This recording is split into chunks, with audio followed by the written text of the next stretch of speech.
My husband's sister moved in and started using my stuff without asking.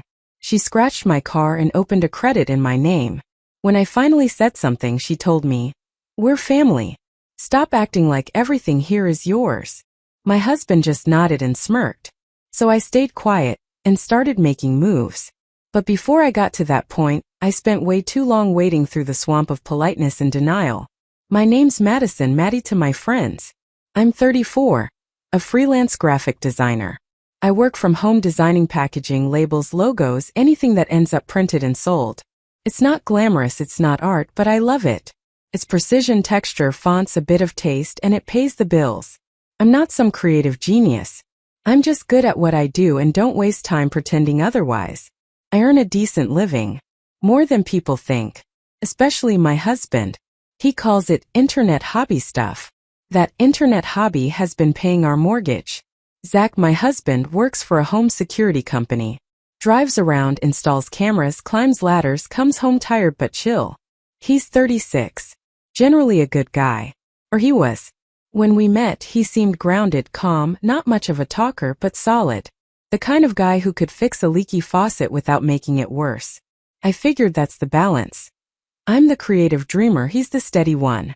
Now I'm not so sure he's even been paying attention to where he walks. We have a small house just outside Austin, Texas.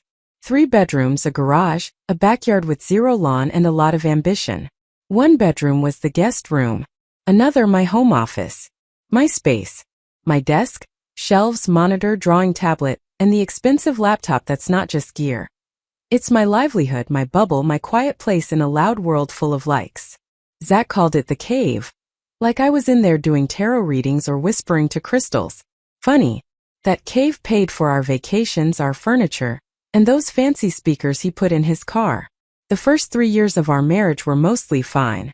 The usual disagreements, nothing explosive. Then came Marley, Zach's younger sister. 22. Walking disaster and designer knockoffs. I'm just going through a lot. The world's unfair. I'm not like everyone else. You know the type. She'd been couch hopping with boyfriends, girlfriends, then landed between places. After a toxic breakup with a manipulative narcissist. Zach's mom called him. She needs a place to reset. Just for a while. By the time I heard it, he was already nodding. Just a couple of weeks, Maddie. She needs time to get back on her feet. Marley showed up with 2 suitcases, a cat, a box of half-filled journals, and that air people carry when they're clearly staying longer than they said. First, I really did try. I'm not the type to kick someone out. I just wanted her to respect us, our space, and my stuff. She had other ideas. It started small. "Oh, I borrowed a little of your foundation. I ran out. I used your mug. It's so cute. I moved a few photos onto your laptop. Mine was dead." A week later, my $100 foundation was halfway gone. 2 weeks in, my $150 perfume was empty. The one I saved for special days like a rare piece of chocolate. Then my charger went missing. Turned up in her room, along with my hairbrush, and a silk robe I hadn't seen in months. I told Zach I was uncomfortable. He shrugged. She probably didn't mean anything by it. Just tell her. So I did. Marley looked at me like I'd asked her to pay rent. "Oh wow, sorry Maddie. I thought we were like sharing. You know, family." Family apparently meant open access to my skincare, my cat mug, which now lived in her room with ramen stains, and my slippers. My actual sheepskin slippers. The one she wore out for a smoke. And okay, maybe none of that sounds huge. But it felt invasive. Like tiny fingerprints on my time, my space, my skin. I talked to Zach again. He sighed. "Babe, you're being sensitive. She's just not great at being a guest." Then came the robe incident. I had a big client Zoom that morning. Got up early. Washed up. Reached for my white robe. My ritual to feel remotely human. It wasn't there. Marley walked out of the bathroom wearing it. Towel on head. Totally casual. "Oh, that's yours? I couldn't find mine. Hope that's okay." I didn't scream. But something cold started growing inside me. Not anger. Not yet. Just that tired feeling when you know if you explode now, you won't come back. A month in, things shifted. My stuff wasn't just borrowed, it was coming back ruined. Foundation smears on my tee. Broken zipper on my makeup bag. And then the dress. My favorite black dress. Sleek, elegant, low cut. I saw it in her Instagram story. At a club. Under neon lights. Drink in hand. It came back the next day in a grocery bag, smelling like cheap perfume, with a red wine stain near the hem. I stood in the kitchen, holding it like evidence. Marley walked by. Oh yeah, sorry. Someone spilled. But come on, you never wear it anyway. I didn't yell. I didn't slap her. I just looked at her. And she added, don't be such a gatekeeper. It's just a dress. I told Zach. He shrugged. She didn't do it on purpose. These things happen. That night I sat in my office. Lights off. Just sitting. Not crying. Not angry. Just thinking. If nothing here is mine, then where the hell am I? After the dress incident, I decided to finally set some boundaries. Well, try to. For me, that looked like politely asking, hey, please don't use my things without asking.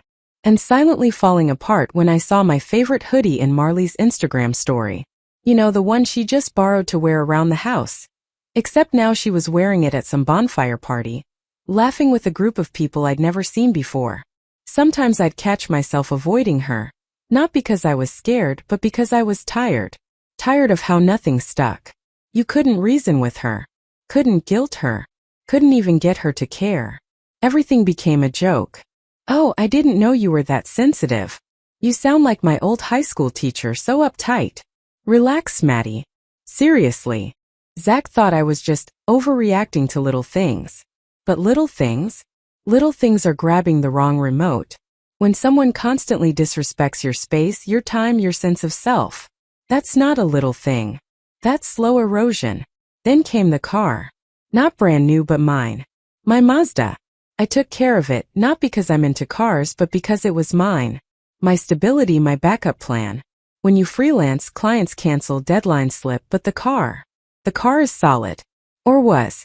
That morning, I had a meeting with a new client. A $5,000 contract. I was excited, nervous.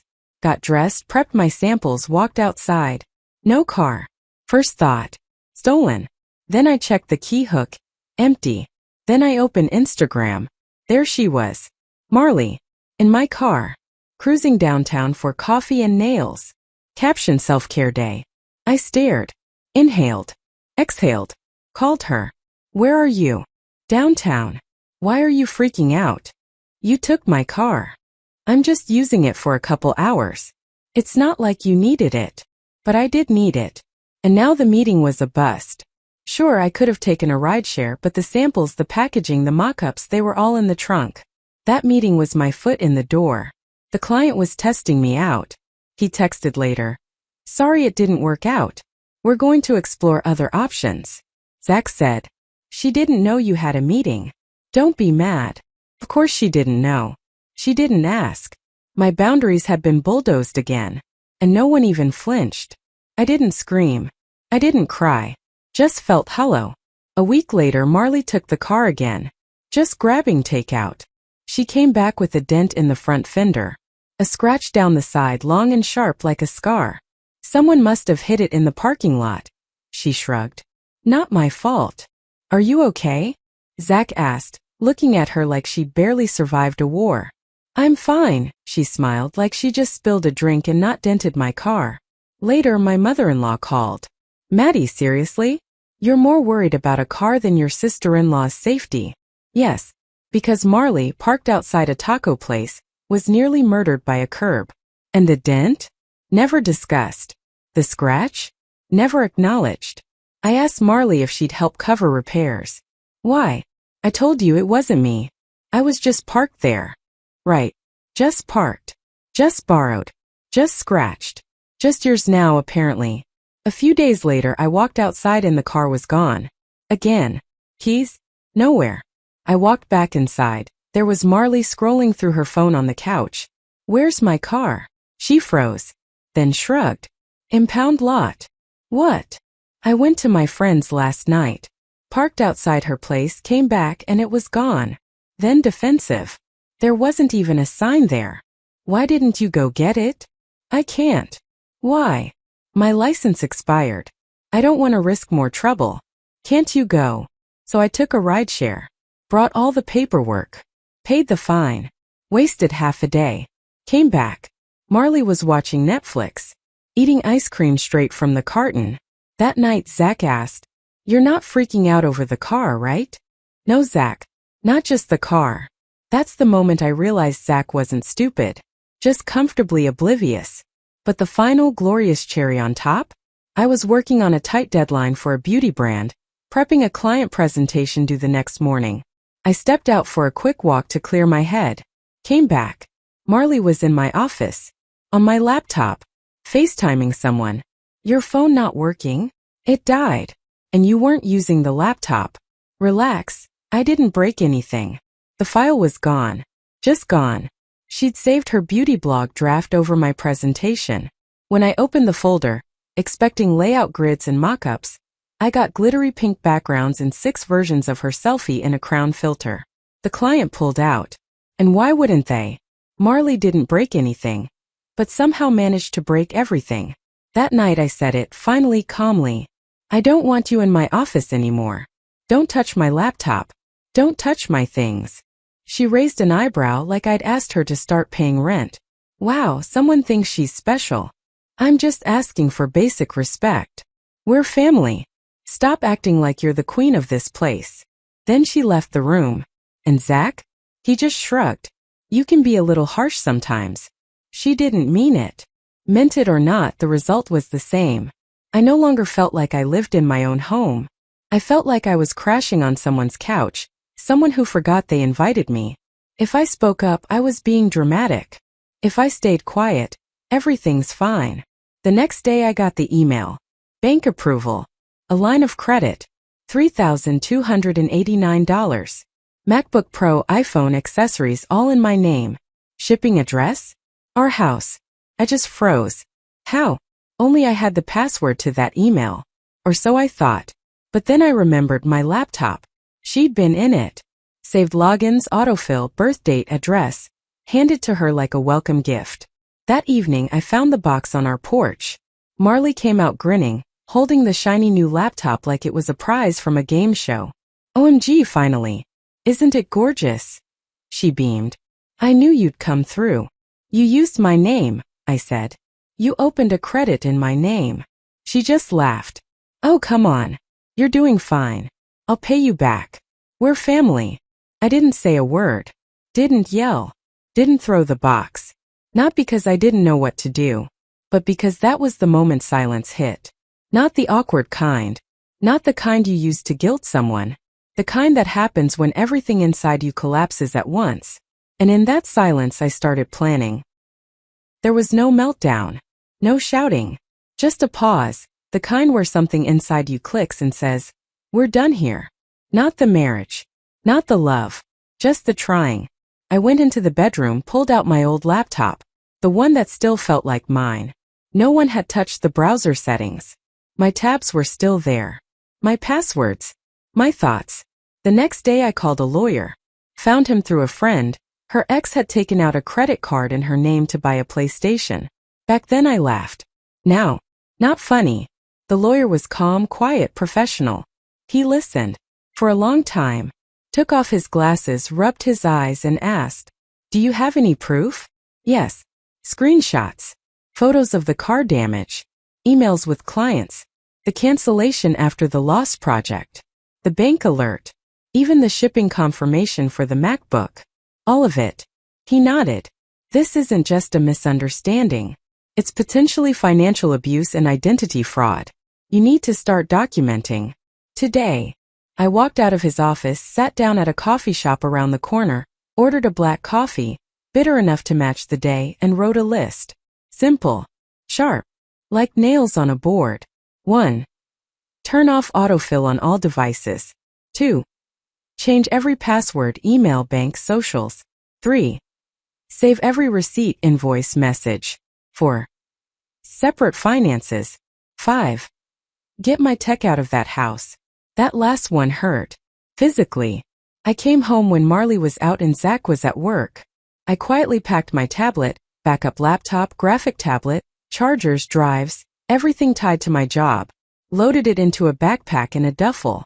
Took it all to the co-working space I'd used before. Paid for the month up front. No one noticed a thing when I got back that evening. Life shifted into this weird half-limbo. I lived there but not really. Cooked for myself. Worked outside the house. Barely spoke to Marley. Spoke to Zach only when I had to. He noticed. Asked what was wrong. I'm just tired, I said. Tired of what? Of being in a house where I'm not allowed to say no. He frowned.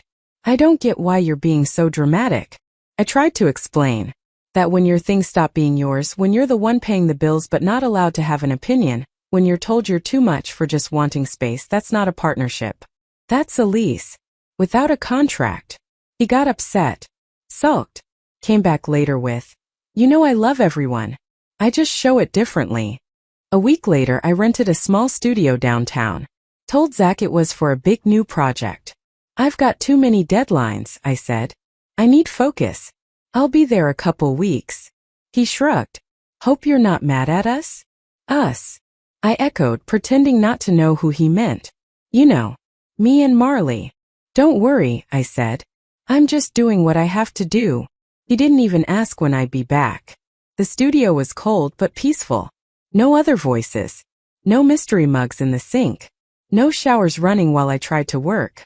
I set up my laptop, laid out my files, and for the first time in months, I exhaled without feeling like I had to apologize for existing. Every morning started with documentation. I wrote a timeline, what happened when, how much it cost me. Screenshots. Receipts. I even recovered a backup of the deleted presentation. Added that too. Marley texted a couple of times. Where are you? Are you still mad? I didn't respond. Zach sent a smiley face. A heart. I didn't respond to that either. I wasn't angry. I just couldn't live in a place where silence was mistaken for peace, and the only way to be heard was to scream. A week later I came by to grab some clothes. Marley was in the kitchen, drinking a smoothie from my blender. Oh hey, you're back. She smiled like nothing happened. No, just picking up some things. What's with the attitude? I just don't want to keep getting stolen from. Oh come on. You're a designer. You'll make more. Zach stood by the window, saying nothing, not defending me, not correcting her, just absent. And that was worse than taking her side, because at least that would mean he picked one. And that's when I knew I wasn't going back. The email arrived that morning. Subject line, installment plan approved. I almost deleted it, assuming it was spam. Then I saw my name and the shipping address, our old house, the one I no longer lived in. I opened the attachment, an online makeup academy course, $2,560, financed through a firm, signed up 2 weeks ago, right before I changed all my passwords. Marley, of course Marley. I didn't cry, didn't scream, just made myself a coffee black and sat down at my laptop, opened the document where I'd been logging everything, added a new entry, date of application, order number, screenshot of the email, called the bank, then a firm, then my lawyer, and finally the police. I wasn't even angry. It felt like hitting replay on a song you hate but know by heart. 2 days later the backlash began. First Zach called, then again, and again. I didn't answer. Then the text started. What did you do? Marley's in trouble. You really want my sister to go to court over a course? Withdraw the complaint now. It's not even a crime, she just. I didn't finish reading. Just archive them. He wasn't asking. He was demanding. Then Zach's mom called. After some hesitation I picked up. Through tears and pauses she pleaded. Maddie, you have to understand she's just a girl. She wanted to learn. We would have helped if we knew. But the police? Court. Do you want to ruin her life? I stayed silent. She sobbed louder. You're tearing our family apart. You already have. You were like a daughter to me and now? God, how could you? She stole my money. Used my information without asking to buy expensive things and courses. But you earn well. I do. And that's why I value not just money, but respect. Maddie, please, she cried. Don't do this. Withdraw the complaint. I'm sorry it came to this, I said and hung up. Next was Zach's uncle. We'd spoken maybe twice before. Maddie, don't you think you're overreacting? It's just a couple thousand. She's young. You're older, wiser. You should be the bigger person. Of course, women are always expected to be the bigger person when they're robbed. Then a cousin from Arizona I barely knew messaged. Heard you're suing Marley. It's just an online course. You really think that's a crime? Didn't expect this from you. Followed by a text from Zach's aunt. Maybe try therapy if you can't let go. At some point I stopped responding. Then Zach showed up. Angry. What are you doing, Maddie? He demanded. Why did you leave me? What did my family ever do to you? I left because you treated me like furniture, something to be shared. I tried to explain one last time. Because neither you nor your sister respected my opinions or desires, and believed that in my own home, I had nothing that belonged solely to me. So you decided to get revenge? On a girl? Just because she dared to use your precious credit card? Yes, she made a mistake. Yes, she didn't ask. But you're acting like you were mugged. I looked at him. Silent. He raised his voice. You're retaliating because you couldn't control everything. Because for once, someone didn't ask to drink from your mug, sit in your chair, and you broke. No, Zach. Retaliation would be taking out a loan in her name, or driving her car without permission and ruining her work. But I never did that. Ever. But it's not that serious. She's not a criminal. And if her name wasn't Marley, and she wasn't your sister? He didn't answer. Just breathed heavily. Looked at me like I was the traitor. She'll break. If this goes to court, if it ends up on her record, she won't recover. Zach, I said. When she did all this to me, not once did you say I might break. That night I couldn't sleep. Stared at the ceiling for hours. Thought not about Marley. Not about Zach. But about myself. Did I want her jailed? To have a record? No, I didn't. Did I want everything forgotten? For her to continue living off others as if nothing happened? Also no. I wanted anyone to finally understand. Being kind doesn't mean being a doormat. Being silent doesn't mean being indifferent. Not shouting doesn't mean not feeling. 2 days later I went to the station. Said I wanted to withdraw the complaint. Confirmed the damages were repaid. That it was a personal matter. That the other party was close family. The officer nodded. Anything else you'd like to add? I said. I just want people to understand the difference between asking and stealing. And that just a little still counts. Marley now has an administrative record. Not criminal but a financial offense. She's now considered a high-risk borrower. No loans or rentals for the next few years. And yes, it will show up on applications. But no criminal record. Zach and I finalized our divorce a month later. He tried telling everyone I accused his sister of fraud over an iPhone. But half our mutual friends knew the truth. Marley now has no iPhone. No laptop. No job. No credit. But she still feels like the victim. I'm sure she truly believes that. And me? I have a studio with tall windows. New clients. A new team. Every morning I drink coffee from a mug no one else touches. Wear clothes no one else takes. And use a laptop only I open. We had to sell our house. Technically it was joint property. The money got split 50-50 even though I bought most of the furniture. But honestly, I don't care anymore. I didn't get revenge. I just left. And that was enough. Sometimes taking your life back means saying one word. No.